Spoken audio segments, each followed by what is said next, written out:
Harga emas spot melambung sekitar 2% menjadi $4.757 per ons setelah sebelumnya menyentuh rekor tertinggi intraday di level $4.765 per ons.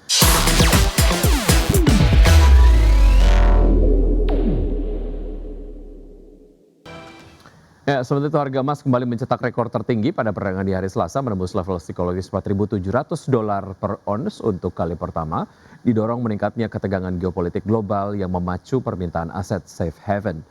Harga emas spot melambung sekitar 2% menjadi $4.757 per ons setelah sebelumnya menyentuh rekor tertinggi intraday di level $4.765 per ons. Sementara itu harga emas berjangka Amerika Serikat untuk kontrak pengiriman Februari ditutup melejit 3,7% ke posisi $4.765 per ons dan pelemahan dolar Amerika Serikat turut menjadi pendorong tambahan bagi logam mulia memperkuat rally emas di tengah mulai goyahnya kepercayaan terhadap aset-aset Amerika Serikat. Pada hari yang sama, indeks utama Wall Street merosot ke level terendah hampir 3 pekan setelah investor kembali cemas menyusul ancaman tarif baru Trump terhadap Eropa terkait dengan isu penguasaan Greenland.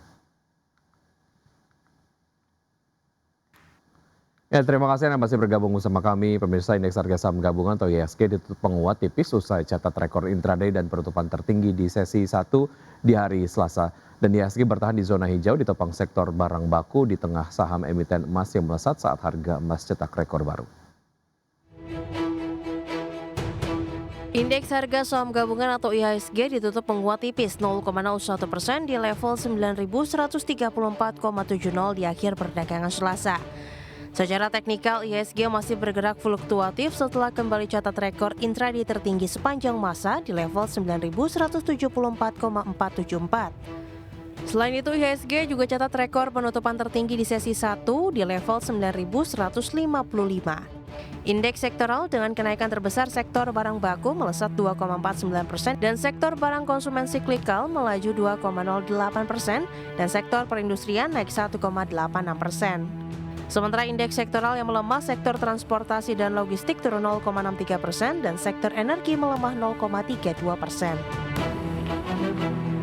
Saham yang jadi penopang utama IHSG, saham BRMS ditutup menguat 6,50% di level Rp1.310 per saham, menyumbang 11,87 indeks point.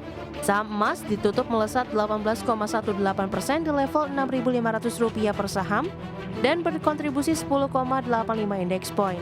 Saham Bufo ditutup melejit 15,76% di level Rp2.130 per saham, menyumbang 6,05 indeks point. Saham RISE ditutup menguat lompat 17,94% di level Rp7.725 per saham dan berkontribusi di 5 indeks point, dan saham XCL ditutup menguat 8,8% di level Rp4.270 per saham dan menyumbang di 4,06 indeks point. Sementara itu, sektor barang baku menjadi pemimpin penguatan sektoral di penutupan sesi 2 Selasa di tengah harga emas di pasar global tembus level $4.700 Amerika per troy ounce. Harga ini memperbarui rekor tertinggi sepanjang masa sebelumnya. Mengutip Bloomberg, di Selasa harga emas spot naik hampir 1% ke level tertinggi terbaru di $4.714,65 Amerika per troy ounce pada pukul 13:09 waktu Indonesia Barat. Upaya Presiden Amerika Serikat Donald Trump untuk mengambil alih Greenland memicu kekhawatiran potensi perang dagang antara Amerika dan Eropa. Dikutip dari data RTI, di Selasa, saham BRMS ditutup menguat 6,50% di level Rp1.310 per saham. Saham emas ditutup melesat 18,18% di level Rp6.500 per saham. Saham ANTM ditutup menguat 3% di level Rp4.120 per saham. Saham ARCI menguat 6,04% di level Rp2.020 per saham. Saham MDKA melaju 4,90% di level Rp3.210 per saham. Berbagi sumber, IDEX Channel. Ya, pemirsa, teka-teki mengenai siapa saja akan menjadi bos The Fed berikutnya tampaknya akan segera terjawab di sela-sela Forum Ekonomi Dunia. Menteri Keuangan Amerika Serikat Scott Bessent menyatakan bahwa Presiden Trump kemungkinan besar akan mengumumkan pilihannya paling lambat pada pekan depan.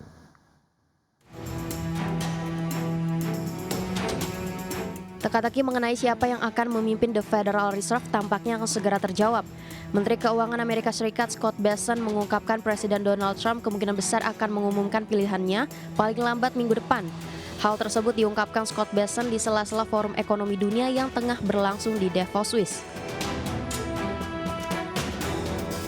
Proses pencarian pengganti Gubernur The Fed Jerome Powell kini mengerucut pada 4 nama besar, yakni Rick Ryder yang saat ini menjabat sebagai Chief Investment Officer BlackRock, Kevin Hassett yang saat ini menjabat sebagai Direktur Dewan Ekonomi Nasional, Christopher Waller, anggota Dewan Gubernur The Fed saat ini, dan Kevin Warsh yang adalah mantan anggota Dewan Gubernur The Fed. Rick Ryder dikabarkan tengah mendapatkan momentum kuat karena dinilai sebagai sosok yang lebih mudah mendapatkan persetujuan dari Senat. Di sisi lain, Kevin Hassett yang sebelumnya menjadi kandidat unggulan justru terancam batal dicalonkan karena Trump ingin mempertahankannya di posisi saat ini sebagai pemberi pesan utama ekonomi pemerintah. Proses seleksi ini tidak berjalan tanpa hambatan. Ketegangan muncul setelah adanya penyelidikan terkait renovasi gedung The Fed yang memicu reaksi keras di Washington. Senator dari Partai Republik Tom Tillis bahkan mengancam akan menolak siapapun calon yang diajukan Trump hingga masalah penyelidikan tersebut tuntas. Situasi ini menambah ketidakpastian di pasar keuangan global yang tengah menanti arah kebijakan moneter Amerika Serikat di bawah kepemimpinan baru. Berbagai sumber IDX Channel. Dari Bursa Amerika Serikat, pemirsa, bursa ekuitas Wall Street yang merosot pada perdagangan di hari Selasa mencatat penurunan harian terbesar dalam 3 bulan terakhir. Wall Street tertekan aksi jual yang dipicu kekhawatiran investor atas ancaman tarif baru Trump terhadap Eropa yang dinilai berpotensi memicu kembali volatilitas pasar global. Pada penutupan perdagangan di hari Selasa, pemirsa S&P 500 ditutup anjlok 2,06% ke level 6.796, Nasdaq Composite merosot 2,39% ke level 22.954 dan Dow Jones Industrial Average turun 1,76% ke posisi 48.488.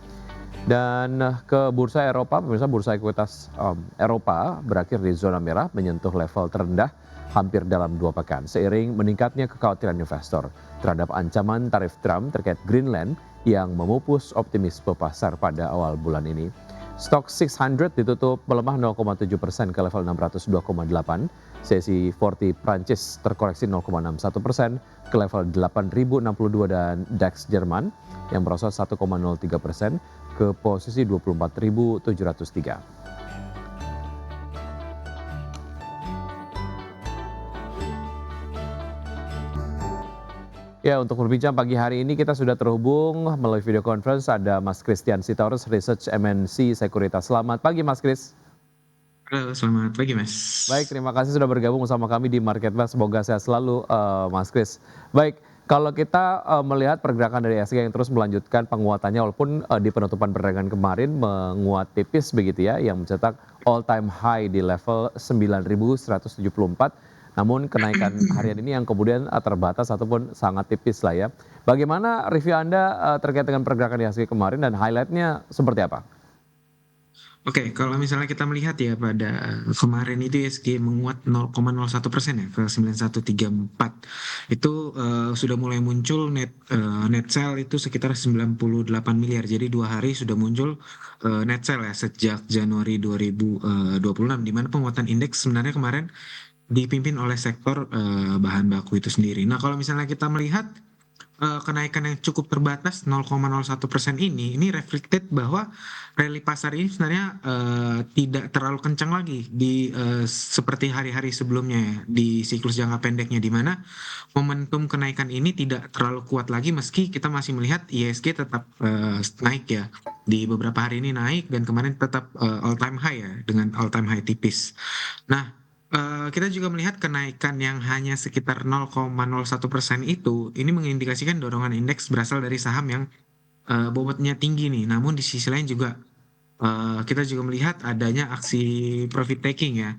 Ini membuat dari indeks ini tidak naik tajam lagi seperti di hari-hari sebelumnya. Nah, sebenarnya kondisi ini bisa terjadi dan beberapa kali terjadi pada yang namanya fase distribusi di mana investor institusi ya khususnya ini melakukan rebalancing dan profit taking secara bertahap tanpa memicu koreksi tajam dan juga kita melihat adanya ketidakpastian global dari US ini juga mengancam saham-saham khususnya ekspor impor itu sendiri gitu dan berbalik dibanding saham emas yang kita selalu naik ya untuk saham emas dikarenakan safe haven aset itu sendiri sih Mas. Oke, artinya ini walaupun memang secara, kenaikan sudah cukup terbatas dilihat dari indikator-indikator yang ada, nampaknya IHSG, masih terus melanjutkan penguatan atau seperti apa, Mas Kris ke depan? Oke, kalau misalnya kita melihat khususnya untuk hari ini sebenarnya ISG ada rawan cukup koreksi ya Mas Mmm, untuk hari ini sendiri karena kita melihat adanya sudah mulai muncul aksi profit taking daripada investor ini sendiri terkait dengan ketidakpastian dari Fed itu sendiri, mmm. ketidakpastian dari US dan juga sambil wait and see RDG Bank Indonesia pada hari ini nantinya Mas. Baik, dengan meningkatnya tensi dagang, dari Eropa, dan juga Amerika Serikat akibat kebijakan Donald Trump, sektor apa ya di Indonesia yang, nampaknya ini paling rentan terkena dampak lanjutan ini, Mas Kris? Oke, sorry kalau misalnya kita melihat ya sektor yang cukup rentan itu yang berbasis ekspor dan impor. Mmm, Nah, sektor yang terintegrasi dengan rantai pasok global, terus juga seperti logam dasar, terus petrokimia, tekstil, garmen, alas kaki, elektronik, sama komponen otomotif ini juga cukup rentan ya terhadap kebijakan US dan juga Europe nantinya. Nah, pelemahan permintaan dari US dan Europe ini bisa menekan volume ekspor dan juga bisa menekan margin perusahaan itu sendiri. Terutama bagi emiten yang memiliki exposure langsung ya ke kedua kawasan tersebut. Di sisi komoditas juga pelemahan pertumbuhan global ini berpotensi untuk menekan harga komoditas itu sendiri sih, Mas. oke, baik, ini yang kemudian menjadi hal yang, menarik apalagi kalau bicara mengenai perburuan dari emas ini sebagai aset safe haven, emiten-emiten berbasis, eee eee, produsen emas ini nampaknya, terdampak dari volatilitas global tapi, mendapatkan berkah begitu ya ataupun mendapatkan, dampak positif begitu. Nanti kita akan bahas sedikit mengenai analisis dari Anda ataupun rekomendasi dari Anda mengenai, pergerakan dari saham-saham berbasis, produsen emas usai jeda berikut ini dan juga saham-saham pilihan dari Anda. Dan pemirsa tetap bersama kami akan segera kembali.